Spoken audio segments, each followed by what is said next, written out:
বিপিএলে জমজমাট নিলামের সর্বোচ্চ ১,১০,০০,০০০ নাইম শেখের দাম। ৯২ লাখে ইমনের চমক, তবে হতাশ হয়েছেন লিটন কুমার দাস। চমক দিয়ে শীর্ষ ১০-এ মোহাম্মদ মিথুন ও খালেদ আহমেদ। বিপিএল নিলামে ১০ দামি ক্রিকেটার কারা, তা নিয়ে বিস্তারিত থাকছে প্রতিবেদনে।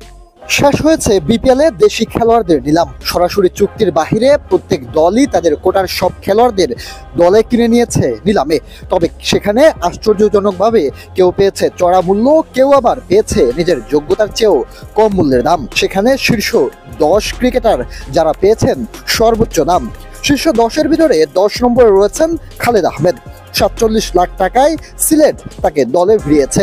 চমক দিয়ে হাবিবুর রহমান সোহান দল পেয়েছে নোয়াখালী এক্সপ্রেস তাকে দলে ভিড়িয়েছে ৫০ লাখ টাকায়। তালিকার ৮ নম্বর নামটা মোহাম্মদ মিথুন।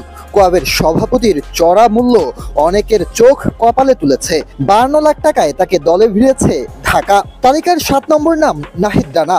৫৬ লাখ টাকার চড়া মূল্যে নিজেদের ঘরের ছেলেকে আবারও ঘরে ফিরিয়েছে রংপুর রাইডার্স।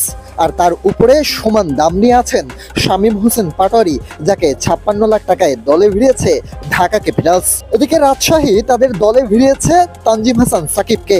চড়া মূল্য ৬৫ লাখ টাকায় এই পেসারকে দলে ভিড়িয়েছে তারা। আর এক পেস অলরাউন্ডার গতকাল ঝড় তুলেছিলেন ব্যাট হাতে, আজ তার মূল্যেও ঝড় উঠেছে। ঢাকা তাকে ৬৮ লাখ টাকায় দলে ভিড়িয়েছে, অর্থাৎ মোহাম্মদ সাইফুদ্দিন খেলবেন সাকিব খানের দলে। তালিকার ৩ নম্বরে থাকা নাম লিটন কুমার দাস।